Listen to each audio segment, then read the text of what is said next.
Hey guys, I'm back. It has been forever since I've done a video here for you guys, and today I'm just doing a flip through of one of my completed art journals. So I've never done a art journal flip through before, so this should be interesting. I generally guess I don't really show my completed journals for whatever reason. So this is just a craft paper, like traveler's notebook size art journal. I got it from Michaels. It's like the Recollections brand.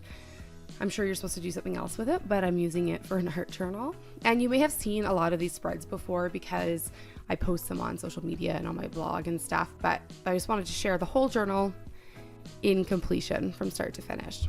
So this spread that I just showed is actually one of my favorite ones I've done. I always come back to it and I just love it. I also feel like this art journal was a really important one for whatever reason. It was the one where I feel like I finally sort of found my voice or found my style. I feel like a lot of my art journals before that, I was sort of struggling to let go of what my idea of art journaling was or what style I wanted to have.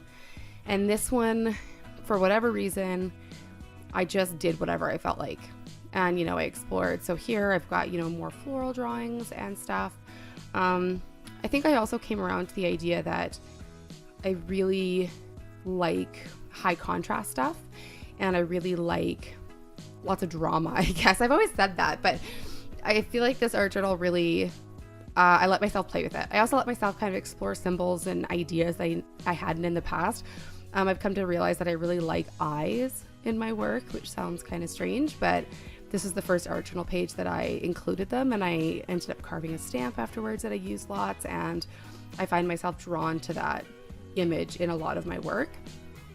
And I also feel like these pages, I allowed myself to really experiment with heavy layering and heavy mark making in together.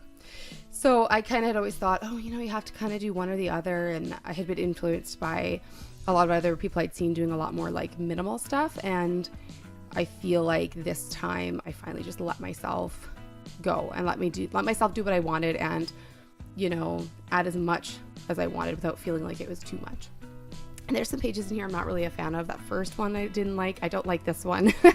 It just didn't vibe for me for whatever reason, which is fine. And I think it's important to acknowledge that not everything we make will be great, and it's okay to have art journal pages we don't like because we'll never get any better without them.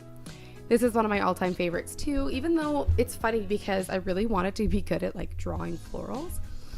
And it's funny now, this page is probably almost a year old.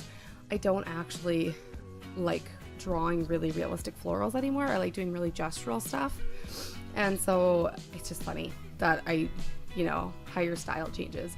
These kind of line patterns I've really incorporated into a lot of my pages. I got the idea from when you see like topographical, I probably said that wrong, maps where you can see like when they show the different elevations of like mountains. That's what inspired that, and I really liked it. This is one of my all-time favorite ones because my daughter made that little person for me and I glued it into my book, and this is like a piece of wrapping paper from one of her birthday presents.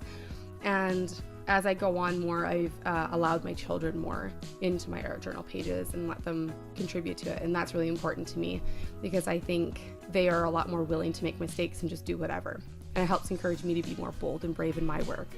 This page I'm not a huge fan of. This one is unfinished, even though I said this was a finished art journal. I feel like I'm never like 100% done with any of my art journal pages. I feel like I'm always kind of unsure if they're actually done. So you can see my florals on that girl's head are a lot less precise than the previous florals. And this was sort of my progression. And as I've gotten further and further, that my florals are now sort of more like this style here, you can see. And I apologize, this page is probably hard to see. The whole thing is painted in like gold paint. So it's very shiny and reflective. And then I drew on top with like a Stabilo Woody, so pencil, which is, you know, it marks on everything. So that's the last page in this art journal. So yeah, it's interesting seeing the changes and stuff, and I guess I just wanted to document it for documentation's sake, and hopefully you guys enjoyed it. If you want to see more of my work, you can catch me over on Fox and Hazel, and make sure to subscribe to see all my new videos. Bye guys.